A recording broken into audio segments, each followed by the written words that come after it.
You know, cars, models, and coffee. That sounds good to me.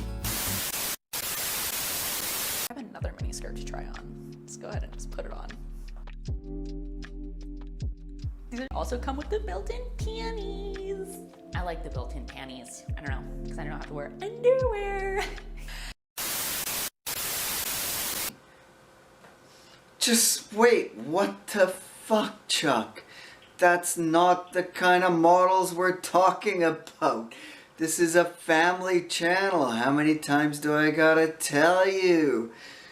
Ay, ay, ay, get with the program. Anyways, if you guys watch my videos, you know that I like my coffee. Well, I love my coffee.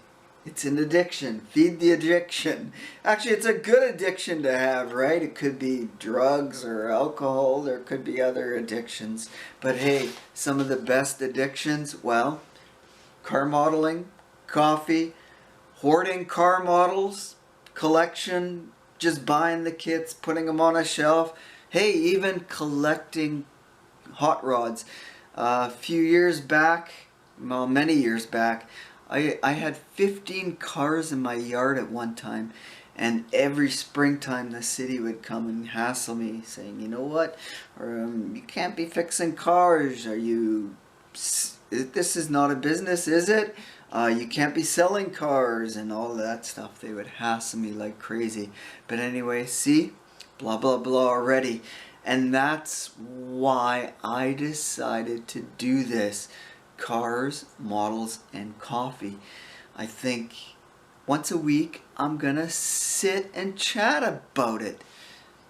These topics. And you know what?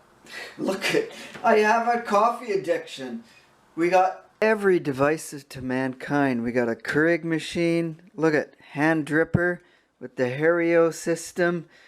Can boil the water. I got my own hand grinder. One of two grinders I've got. We've got a Nespresso. We got an Espresso. We got mocha pot. Actually, I use that mostly for camping. I got coffee bags there, coffee bags here, coffee bags there. Yeah. Yeah, we got an addiction, I would say.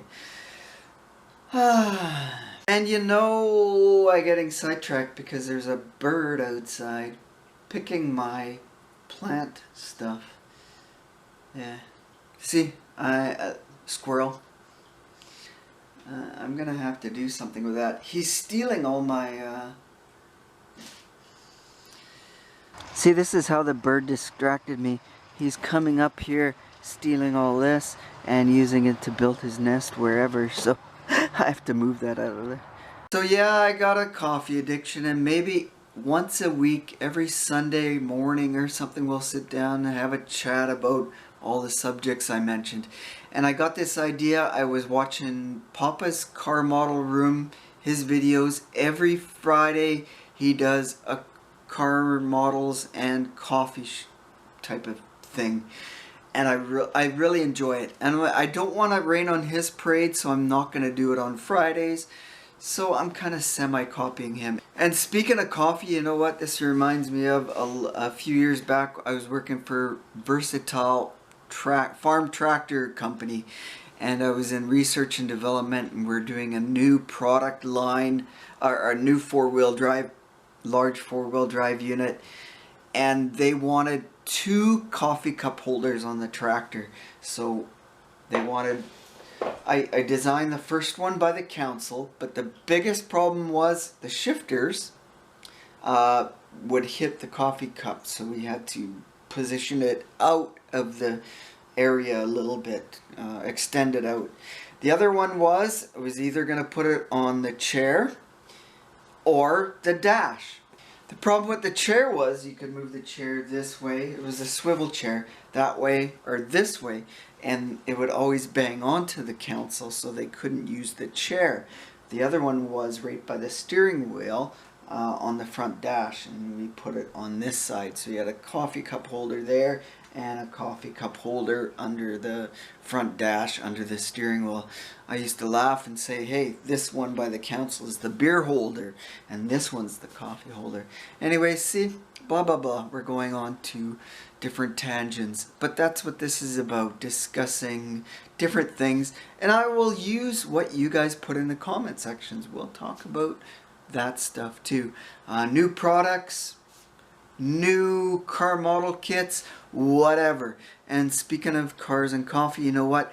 Last fall, October, I went to my first Cars and Coffee here in Vancouver area, British Columbia. I've never been to one before. In the small town I lived at, we never had a Cars and Coffee. We only had a cruise night. We had a Sunday night cruise night every Sunday, and you'd have thousands of cars show up, and it was a fabulous event. Even my kids loved going to it every Sunday. Hey Dad, are we going to cruise night? And they still have fond memories of that. So anyhow, I'm gonna take you back to last fall and give you short little bits of what I put together. And next time, we should probably talk car models or something. But hey, we'll see you. Check out this clip and we'll catch you at the end. Cheers. Oh, this kind of cheers. It's a Starbucks cup, I know. I don't like Starbucks. Alright. Good morning. We're up bright and early this morning. So today we're gonna try out a Cars and Coffee event. We're gonna go just take a quick peek. Anyhow, I got some running to do. I got some running around to do this morning, so what the hell. It's in the vicinity, so I thought I'd catch a couple birds with one stone. So go see what's out there. Who knows? I've never tried one here in Vancouver. I don't know if they're big, I don't know if they're small. So we'll find out together, me and you.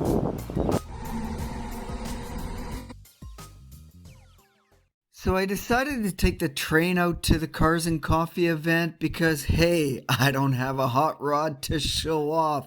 So what the hell? Being one of the last events of the fall, it looks like the turnout is very small. First cars I stumbled onto was the Mustang section, of course. Hey, you know what? Check this out. A Mustang 2. Now that's something you don't see every day. Man, they actually are a cool looking car, at least I think. Some people kind of hate them and think they're ugly. Back in the 70s, they were gutless wonders. My cousin owned one of these and we drove the living crap out of it. It didn't have a lot of power. The front end had quite a shake in it. I think at one time it was wrecked or crashed and refixed. And how about this? A 65-ish Mustang Fastback. You know what? This thing is absolutely gorgeous. It's simple, it's basic, but what a cruiser this would make. And here's a car that I really love. A 70 Roadrunners. Oh, it is a six-pack car. I wonder if it's a legit six-pack car. Interesting, he's got oil pressure gauge under. Huh. Factory exhaust. Yeah, looks good. I really love the lines on the 70 Roadrunner series. Back in my hometown, there was quite a few of these running around. I remember a black one and a panther pink one. And right beside the Roadrunner was this Chevy 2. You know what, my friends? All those guys out there building model kits of the new 65 post-gasser and the 64 Chevy 2 Nova, here's some inspiration for you. You gotta love the injection engine on this. And it looks like it has a Alston front end style on this, like the bolt-on, weld-on Alston kit. Very cool. And here's another car that you don't see very often, and that is a Pontiac Beaumont. Especially for my American friends. They never made Pontiac Beaumonts in America. Well, it's a Canadian only. I think Mexico, Australia. I'm not 100% sure on that, so don't quote me on that. But these basically use a Chevelle chassis with a Chevelle or GM engine in a Pontiac, supposedly Pontiac body. They had their own separate Pontiac style taillights and Pontiac style front end and chrome treatment. In my honest opinion, I like the trimming, headlights and taillights better than Chevelle's actually. And I did own a 68 Beaumont Post Coupe at one time. So there we go. That was all the footage I took for our first. Speaking of squirrel, there was a real squirrel out there. Oh my god. Yeah, that's all the footage I took. You know what? Going forward, we'll improve upon that, as well as hopefully the squirrel aspect of seeing everything else that's going on, and try and concentrate on you guys and what's happening in the video. Anyways, my friends, cheers. We'll see you next time. Cars, models, and coffee. You know it. Later, my friends. Stay awesome. Look at this. That little thief. Huh? What are you doing, you little thief?